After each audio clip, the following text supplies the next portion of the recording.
The left might have just pulled off their greatest media control of narrative that I've ever seen. That's saying a lot. We just went through the pandemic. This is amazing.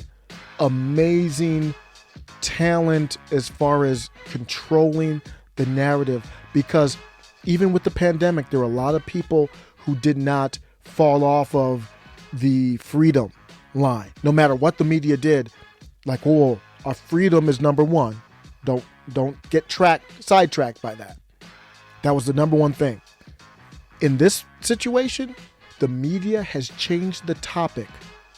The left, the gun control left, has controlled the topic to get people on the non-left, and some of them are, like libertarian types, they are defund the police, basically abolitionists to the police in a different way than the left, but they do kind of agree on that. The libertarian approach is privatized security, and the left, I don't know what they're thinking.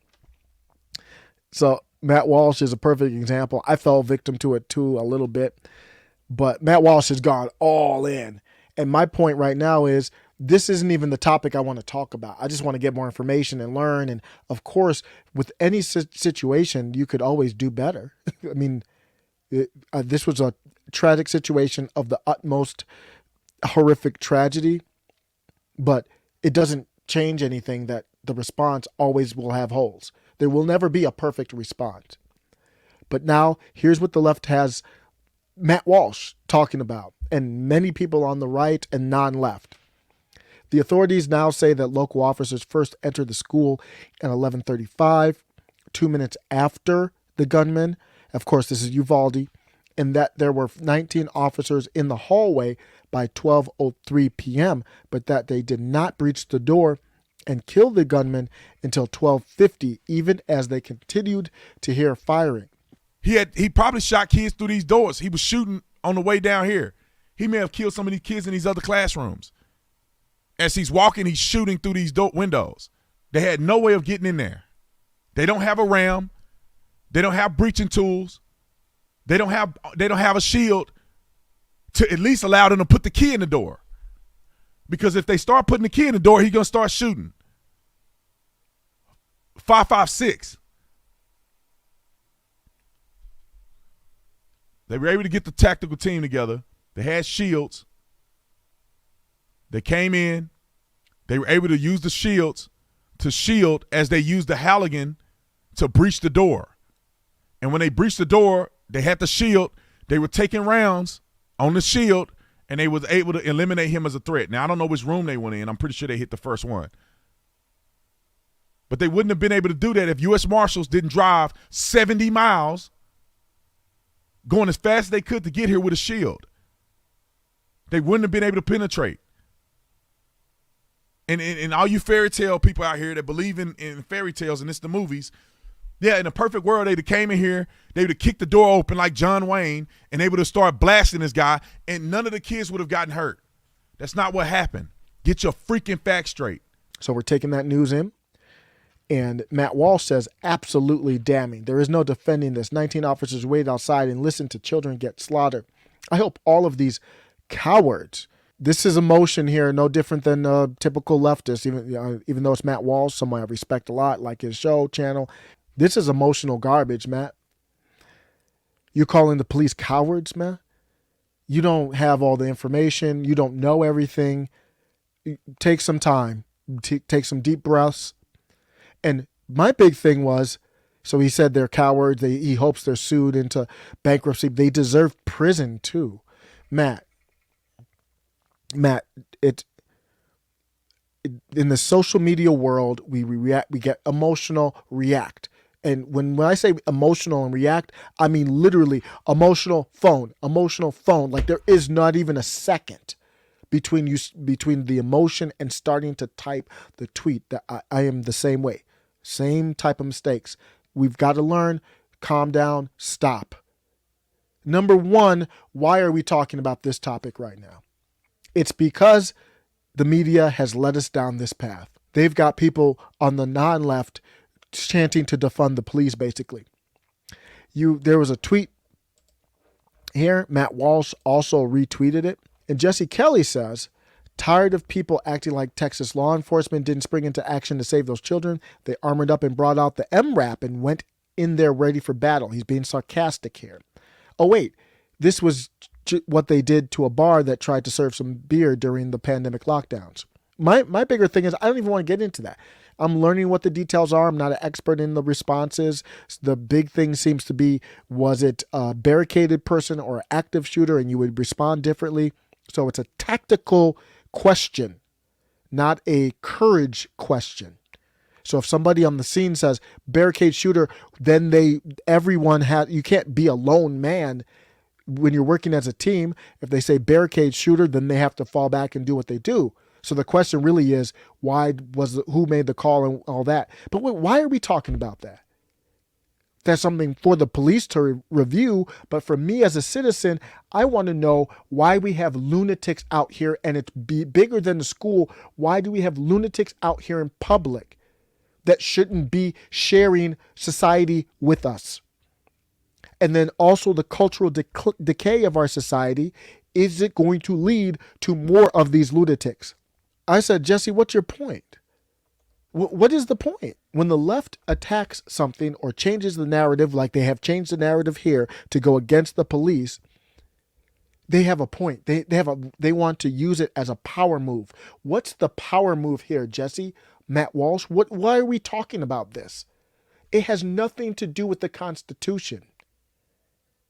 So now we're not talking about, no, there's no gun laws that I know you might want to do those, but those are unconstitutional. So don't even talk about that. Let's talk about the signs that we saw, the mental health issues. Let's hear what Brandon Tatum has to say. Officer Tatum. Are cowards when they had to step over dead kids to rescue other kids out of these classrooms. They pursued him. What he's saying is they pursued the shooter into the school. He went into the classroom. The shooter locked the doors. And while they were in that period where everyone's like, oh, they didn't do anything, they went to the other classrooms and got the kids out of there. It's not like they were drinking soda and chilling and watching, is what he's saying. And attempted to kill him. And they were unsuccessful. The visual that these men and women, I think they were mostly men, have to live with for the rest of their lives are something your cowardice self will never see. You can criticize all you want. Criticize the tactics. But you're calling people cowards and you weren't there. Many of you guys don't even know what happened. And I agree. I appreciate his passion there. See, it's very, I think this is thoughtful that the media has changed the topic to this, because now you're not talking about freedoms. You're way off of that. And there's other things that make me wonder what's happening here, and we're not talking about them. Like, for example, social media. When we look at social media, they told me and everyone, and this is Instagram here, that they're going to monitor your private messages. This was February of 2021. We will monitor them and we will ban people for hate speech. What the hell does hate speech mean? It's a term that is meaningless. It means whatever you want it to mean.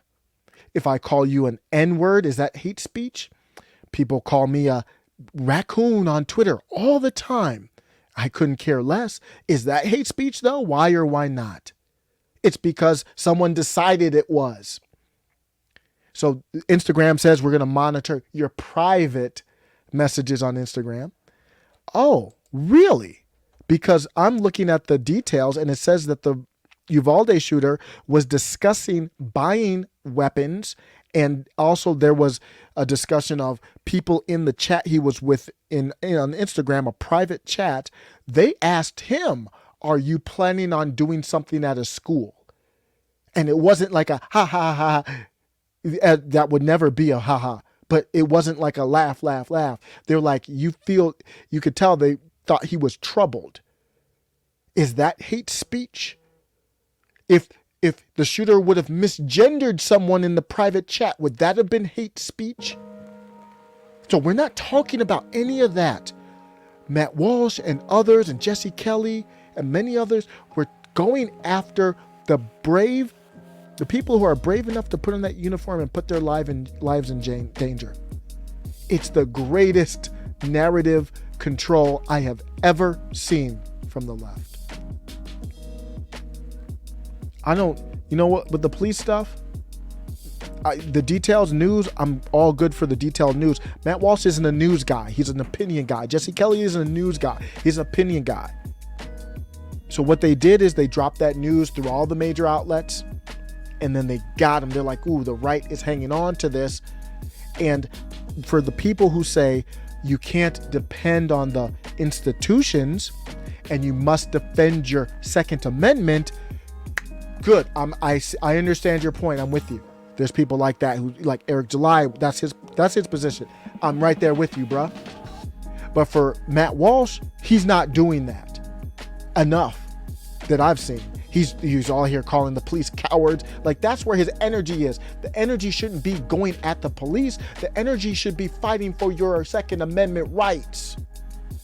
So if you take something like this and say, well, that's why, this is not a bug, it's a feature.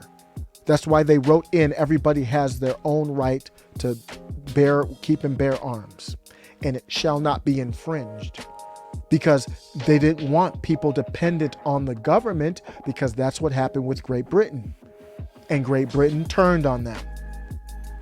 That's it's the number 2 thing. The pen, free speech or voice, is number 1. The sword or arms, weapons, guns is number 2. We've lost the narrative battle.